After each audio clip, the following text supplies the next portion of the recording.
Welcome, Dr. Paul Swan. It's great to be back here again to talk mathematics.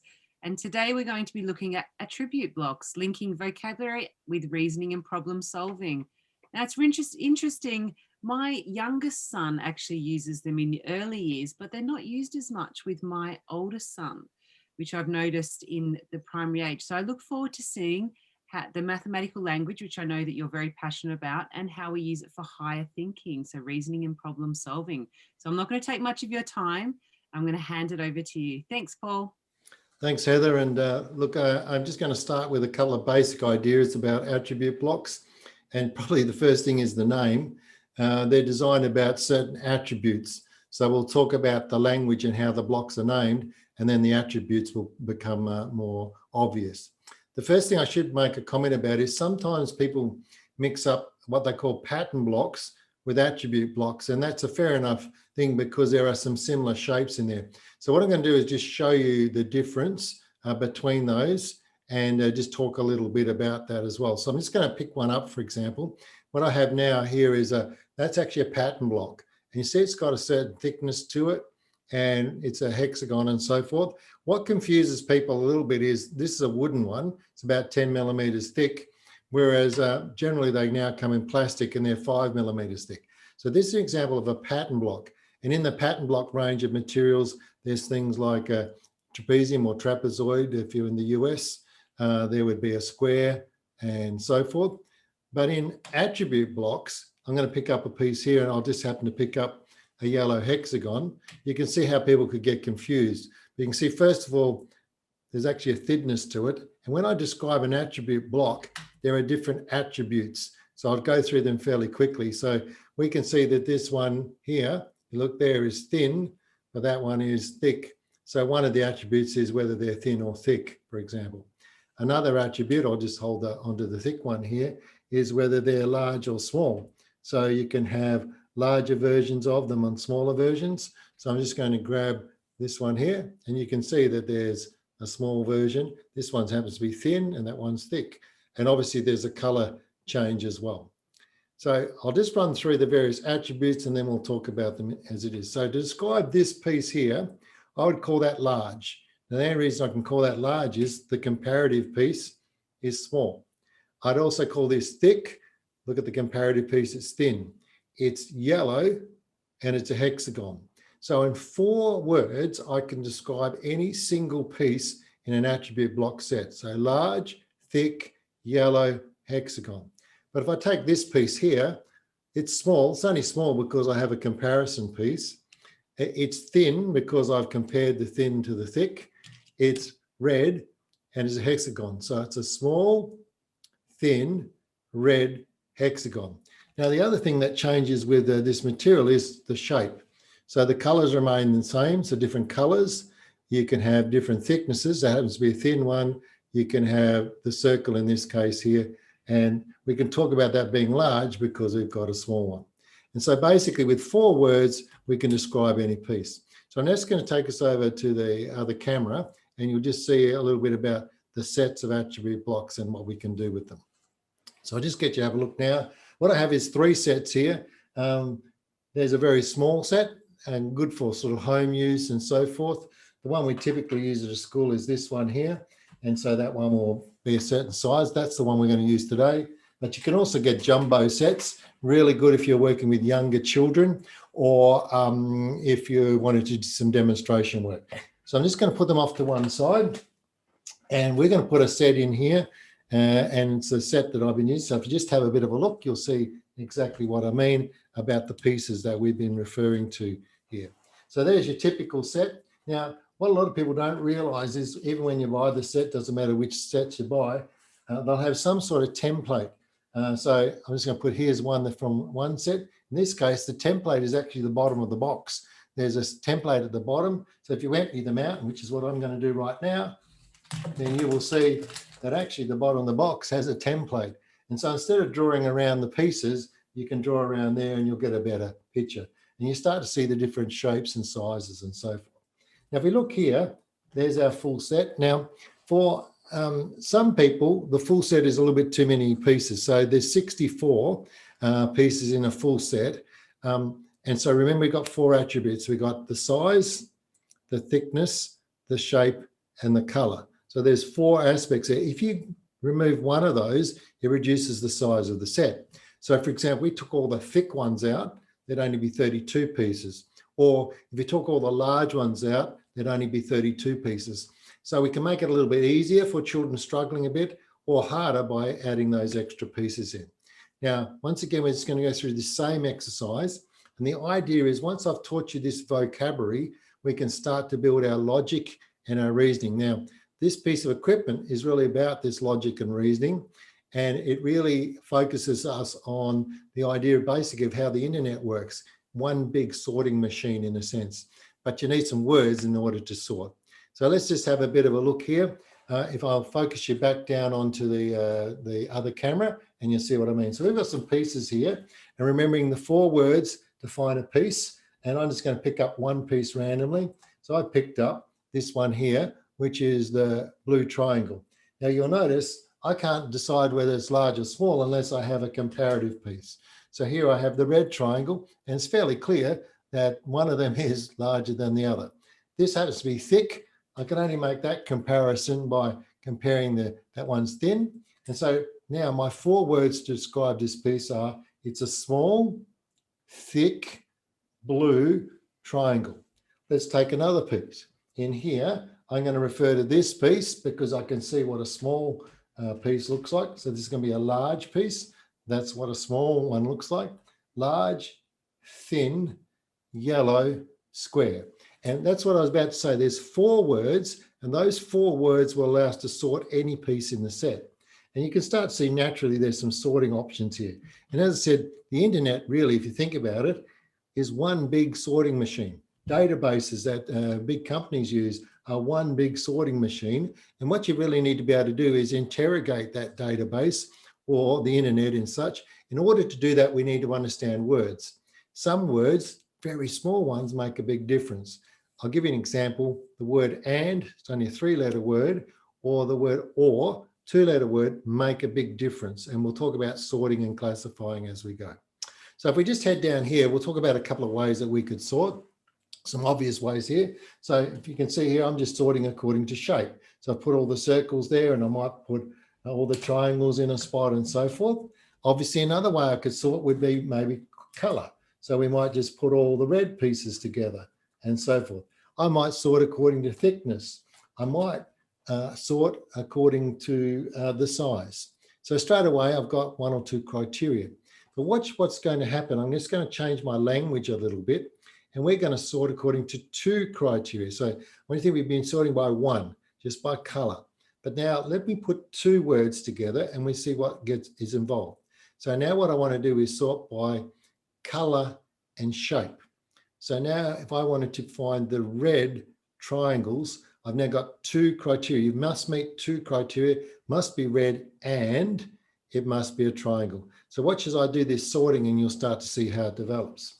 So out of here, I've got some bits and pieces. I didn't say whether it was large or thick, but all I'm looking for are triangles. So that's a red triangle. I found a triangle, but it's blue, so that one's not in, and so forth. And I start doing a sort, and you'll see there that we get down to a very small set. So in fact, if I'm going for red triangles, there aren't that many in the set. I'm just going to move these out of the way, and you'll start to see what I mean. In here, can you see there are my 4 triangles? And there's some things about them that I could sort them by.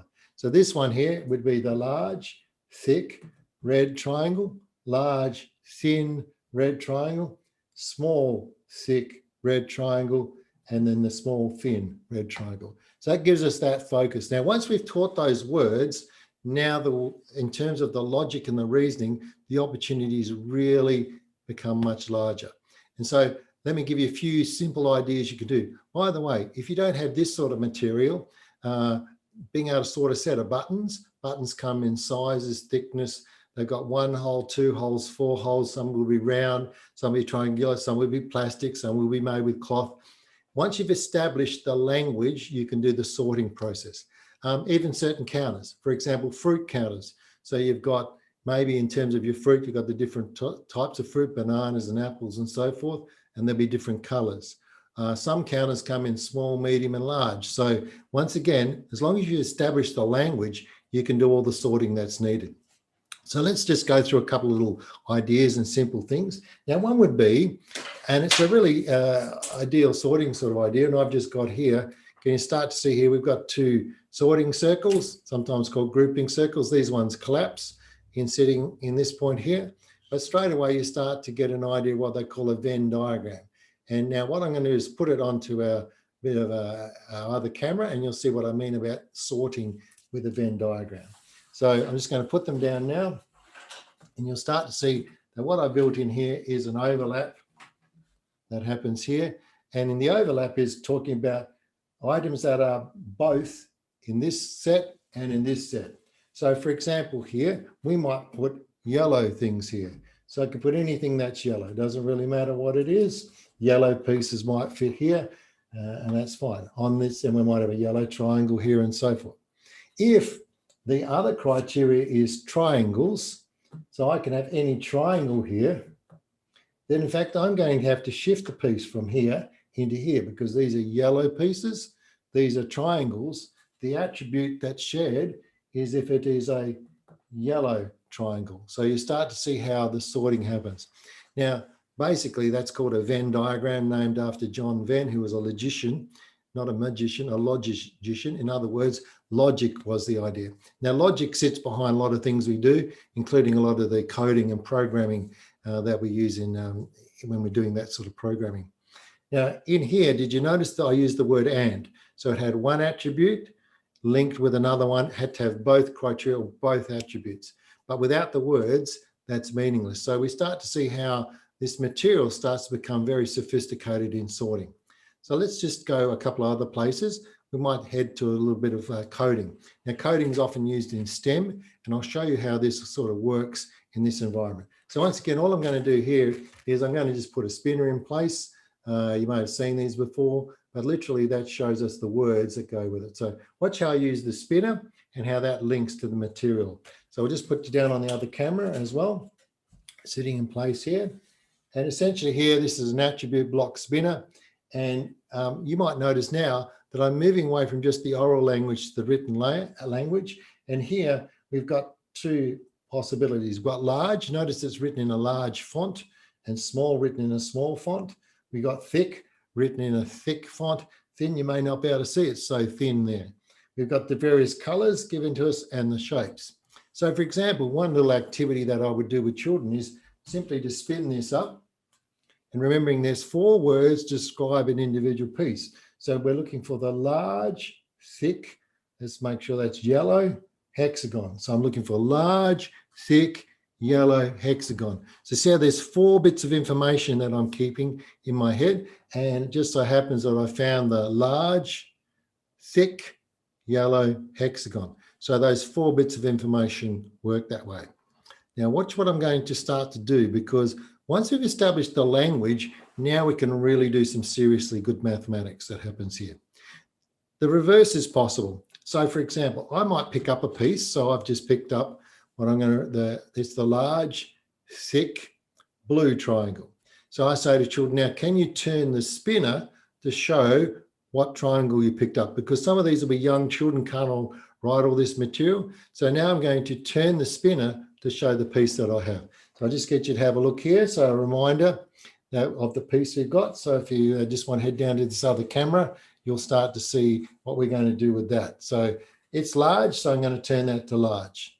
It's thick, it's blue, and in this case here, it's a triangle. So we've done the reverse. We picked up the piece and we coded. We literally coded what it is. Now, if you want to go further, we could have some symbols to represent large, symbol to represent thick and blue and the triangle. And we could probably use 4 letters or 4 symbols would allow us to do that. Let's just go a step further. So I'm just going to take the same idea here. Now we've already talked about 2 words. Okay, so the words that we've talked about already, and or, and how we've linked them with the colors or the shape or the thickness or the size. Now I'm going to throw another word in there that really causes children difficulty when they get to mathematics. We're going to talk about the word not, N-O-T. And simply a 3-letter word like that, if we start putting it in place, changes the nature of a question. They use it a lot in probability thinking, but we're going to use it in this case here. So I'll take you back to the spinner and see what you think about this sort of idea here. Okay, now what I'm going to say here is, and you don't have to use all this, by the way. So if there were young children, we'd cover certain parts of that spinner and only do little pieces, but I'm doing the whole lot today. So in this case here, I'm going to say the word not before every word that spins up. So if I spin up here now, I'm going to say not large. Well, if it's not large and there's only 2 choices, it must be small. Okay, spin up here, not thick, so it must be thin. Now it gets problematic. It's not yellow, so that means it could be blue or red. And if I spin here, it's not a circle, means it could be a triangle, a square, a rectangle, or a hexagon. Suddenly we've got a small, thin, blue or red, hexagon, rectangle, square, or triangle. Suddenly there's more than one answer. And so you start to see just the impact of putting the word not. Now that's quite complex because I put it in front of 4 words. But notice we're using the same cycle of words as we go. And this is the power of having correct mathematical language. It allows us to describe what we're seeing and so forth. Now, I'm just going to take us a little bit further in this sort of idea. So in a sense, what we're building here is we're building this idea of how to sort. The sort becomes classification, and that becomes quite complex. Now, I have 4 cards here, and I've just made them up. They're designed for a cooperative group situation. Now, what I mean by that is you would have 4 children. We could have pairs, but 4 children, each with a clue. And I have 4 clue cards that I have here. I'll show you them properly in a minute, but there's 4 clue cards. Now, I call this little game Check the Clues. There are only 4 clues that allow us, in this case, to identify a piece. Now, the children don't see every clue. One child has 1 clue. Another one has another, a bit like the Cluedo sort of thing. So there's 4 separate clues. Each child has 1. However, what they do is they share or read their clue to the group. And as a group, they work out which piece is there. Now, sometimes I call this Sherlock blocks or whatever it might be. We're trying to identify or use our powers of deduction, our reasoning, which Sherlock Holmes is well known for, to try and work out what it was. So I'm going to show you these cards in detail, but just imagine there were 4 people sitting here and I'll show you how they work. Okay, so once again, you can see this is designed for younger children to get them started, because sometimes people say, oh, young children can't use their logic and so forth. Well, I think with this piece of material and with a few extra support materials like the spinner, like these cards, you can. So imagine one child's got this clue. It is large. Notice it written in large print. It is thick. So it's big. They can sort of guess the idea of thick. Red's pretty obvious, written in red, and it is a triangle. So now there's 4 clues. Someone reads it's large, it's thick, it's red, it's a triangle. Now, the other thing we need to do is be quite logical about which one would we start with. See, certain ones of those will knock out more options than the other. For example, if we just go for the card that says it is large, that's knocking out about 50% of your blocks. If you went for the card it is thick, that is knocking out about 50%, which is okay, makes it simpler. But actually, probably a better clue is to go for it is a triangle, because there are only 4 triangles. So what we've done is immediately, by using our thinking a little bit, by slowing it down a bit and saying, actually, it's probably more logical to start with that clue. You start to see how we can be more in the terms of problem solving. So this is like a game. Kids love this game because they're working out the clues to work out which piece is the piece referred to. But actually, if we pull it back a bit, we can say, well, was there a better way to solve that? The clue is that red is a pretty good one. So we're now getting down to it's a triangle. Red really reduces it, and we go and so forth. Let me just show you one more in this same sort of idea. As I said, I call it check the clues. So it's about getting a set of clues. By the way, when you find the piece, everybody has to read again to check that they haven't missed anything. So I'm going to show you one other example, just a different set of, same sort of idea, different set of cards. And I'm only going to show you one card. And you start to see here, we're introducing the idea of a symbol. Can you see that that's actually saying it's not large? which is similar to what we said before. So straight away, even young children can be introduced to some of the symbolic thinking in terms of mathematics. Okay, so essentially here, mathematics is full of these sort of symbols. So in terms of mathematical literacy, the language that goes around it, there are three that will have a big impact. One's obviously vocabulary, which we've talked about today. That was another one, the symbols that you have in mathematics. And a third one will be the pictures or images. So children have to sort of interpret when there's an image given in some sort of thing, or think, for example, a graph or a table. They have to get inside out and think about that a bit. Let's take this a little bit further. So I'm going to take the problem solving just a step further so you can see where it can go. Now, I'm going to set up a little task, and you'll need some blocks to do this one, but I think it's well worth thinking about a little bit. Okay, so here's my little task. It's going to be really, it's a bit of algebraic thinking that goes on here. I'm going to take a piece.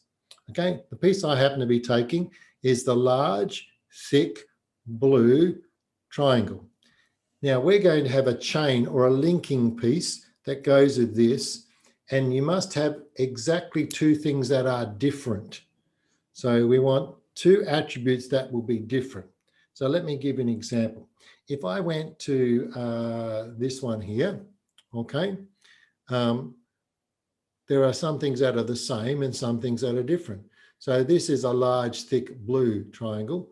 This is a small, thick yellow triangle. So now, are there two things that are different? Well, the size is different and the color is different. So those two things could go together.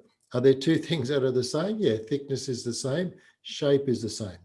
Now, if we continue that way, I want you to think here. So we're putting those pieces together. Now, I'll just put it down on so you can see it on the camera, the other camera, and you'll see what I mean.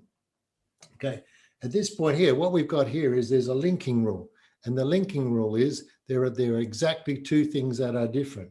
Now, if I continue going this way, is there a piece that I could put here? Well, let's just think about it. Okay, so now let's run through our thinking. We have to use the language we've learned. Okay, so that's a thin piece, so that's different. It's red, that's different. The color is the same, the shape is the same, so that's got two differences. Well, this is a bit lazy. I've stuck to the same shape.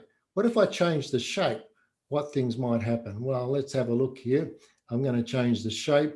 Let me just try something here. Let's be logical about it. So now we change the shape. Okay, well, it's thin, so that's the same. The color's the same.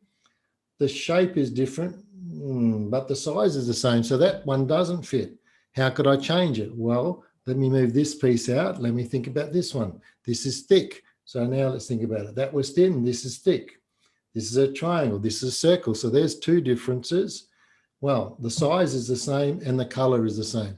And you start to see how this could go. Now, it can go around this end as well. We could start putting pieces there, and you start to see the really logical thinking that's happening. Now, I think with a set of 64 attribute blocks, you can go all the way around and they would link back together.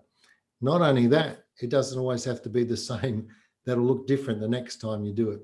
So you start to see how this begins to stretch your thinking and how that sort of develops that and sits here.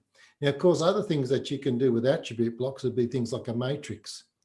You can start to use some symbols. You can talk about there being one difference and two difference. There's a number of cards around and so forth. Obviously, I've written a book on the topic, so I like them a lot. But people find them a little bit confusing simply because at the very first time they open them up, they need to think about those words to name them.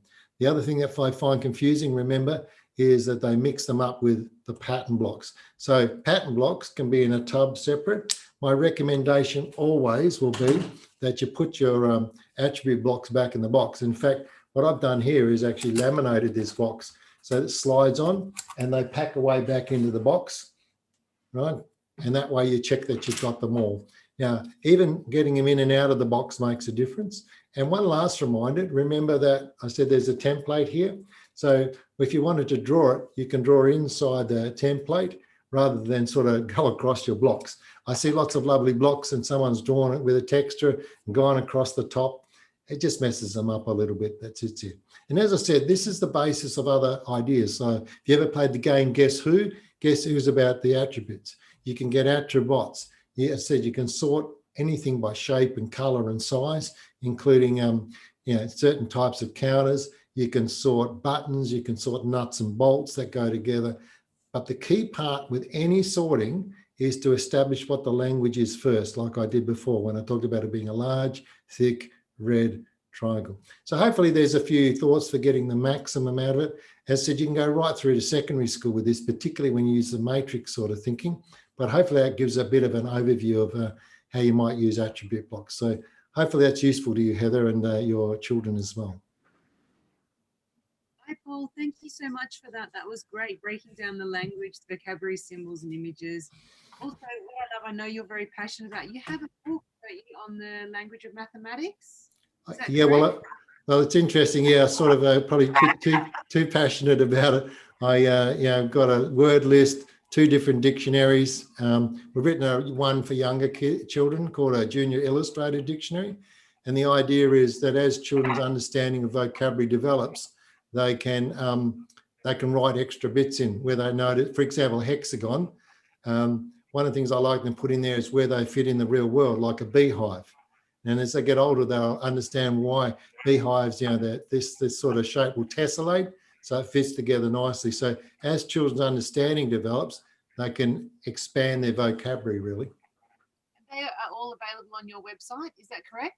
Yes. And I'm pretty sure EDX has now got the Junior Illustrated Dictionary. I saw it in their latest catalogue, so I'm very grateful for that. Fantastic. But is it available e-resources? May not be yet, but we're working on that pretty heavily, particularly as people in various lockdowns and so forth. They obviously need to get resources easily. So we're doing our best to get as much as we can in that form. Thank you so much, Paul. I love the one big sorting machine, the internet. That's going to break it down for my children and also for other people easily, but also the progression from sorting and patterning to coding and STEM and the higher order thinking, reasoning, cognitive development for children. So it's a different way to look at a simple a maths manipulative. So thank you again to your team and for yourself. It's going to be available on the Dr. Paul Swan YouTube channel and EDX Education's YouTube channel. And we look forward to doing the next webinar with you. Thank you very much, Paul. Thanks, Heather.